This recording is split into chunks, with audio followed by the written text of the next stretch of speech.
भक्त वो है जो भगवान की चीज का विस्तार करे, भक्त वो है जो भगवान की कथाओं का विस्तार करे, शिष्य वो है जो गुरु की संपदा का विस्तार करे, विस्तार करे। एक गुरु के दो चेला थे, शेठ जी, एक गुरु के दो चेला थे। अब गुरु जी का तगड़ा मठ था, बड़ा तगड़ा आश्रम था, सैकड़ों कमरे बने थे आश्रम के अंदर, 3-4 मंजिल का आश्रम था, लिफ्ट लगी थी, बढ़िया एसी रूम बने थे, बढ़िया इटालियन पत्थर लगा हुआ था, बढ़िया चकाचक आश्रम था। तो दोनों चेलाओं के मुंह में पानी आ गया कि गुरुजी ये मुझे दे दें, दूसरा सोचता है ये मुझे दे दें। एक सोचता है कि ये मुझे उत्तराधिकारी बना दें, दूसरा सोचता है मुझे उत्तराधिकारी बना दें, लेकिन गुरुजी ने दोनों को नहीं बनाया। गुरुजी का अंतिम समय आ गया, बाल सफेद हो गए, आंखें अंदर चली गई। दोनों चेलाओं को लगा कि गुरुजी अब खिसकने वाले हैं, इसलिए दोनों सेवा में लग गए कि गुरुजी शायद दे जाएं। तो गुरुजी ने दोनों को पास में बुलाया और दोनों से कहा, बेटा मैं तुम दोनों की परीक्षा लेना चाहता हूं, और जो सा परीक्षा में पास हो जाएगा उसी को ये अपना 3 मंजिला आश्रम दे करके मैं सन्यास ले लूंगा, भक्ति में लग जाऊंगा, अंतिम सांस लूंगा। हाँ गुरुजी लीजिए।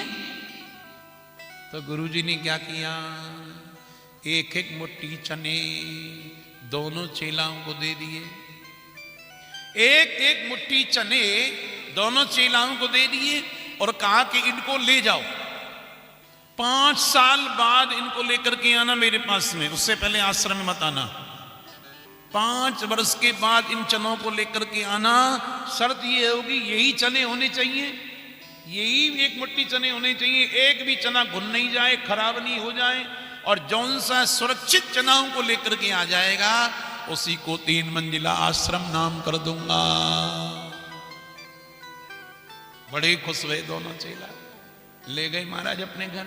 अब एक ने क्या काम किया, एक कपड़ा लिया, उसमें चने घुसाए, पोटली बांधी, फिर दूसरा लिया, उसमें और बांधे, फिर तीसरा कपड़ा लिया, 3-3, 4-4, 5-5, 6-6, अरे 8-10 कपड़े ले लिए और पोटरिया बांधता गया। इतनी बड़ी पोटली है गई और पुरानी संदूक की, उसमें से सारे कपड़े निकाले और नीचे पोटली धर दी, ऊपर और कपड़े ढक दिए कि 5 साल बाद ले जाऊंगा यही चने गुरुजी को दिखाने। यही है ना, यही चने गुरुजी को जाकर के दिखाने। एक ने काम किया। अच्छा दूसरा बोला, गुरुजी ने कहा 5 साल बाद लेकर के आना। तो महाराज उसका जो घर था वो 30x60 में था, तो आधे में एक मकान बना हुआ था और आधे में थोड़ी कच्ची जगह थी, तो उसने एक मुट्ठी जगह को वहीं पर मिट्टी खोदी और बो दिया, और एक मुट्ठी चने महाराज 5-10 किलो चने हो गए, और 5-10 किलो चनों को उसने अपने 1 बीघा खेत में बो दिया।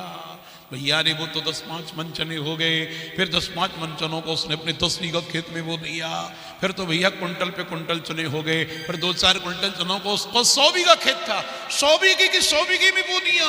अरे भैया फिर तो ट्रक के ट्रक चनों से भर गए 5 साल में। और अब आया गुरुजी के पास चलने का नंबर, गुरुजी ने कहा था 5 साल बाद में आना। तो एक चेला चला महाराज पोटली को लेकर के, पोटली को लेकर के, और एक के बाद डंपर लग रहे थे, ट्रक लग रहे थे महाराज, लेन लग रही थी।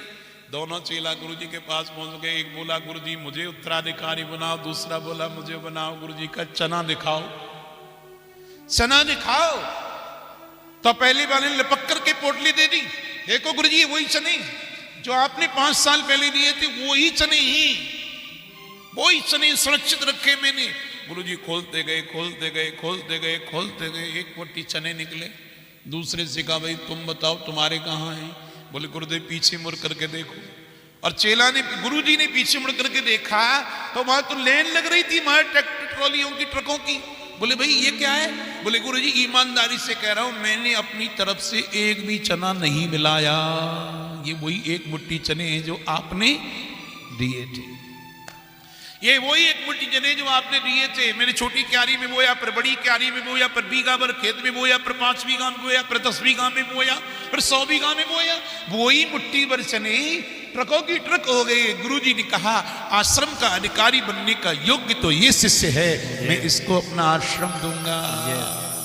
भक्त वत्सल भगवान की जय। इसको कहते हैं भगत, इसको कहते हैं शिष्य, जो गुरु की संपदा का विस्तार करे, जो भगवान की संपदा का विस्तार करे, जो भगवान की दी हुई संपत्ति है, जो भगवान की दी हुई संपदा है, उससे महाराज प्रचार कर। ये शरीर भगवान का दिया है कि नहीं? बोलो, ये शरीर भगवान की सबसे बड़ी संपत्ति है भैया, सबसे बड़ी संपत्ति।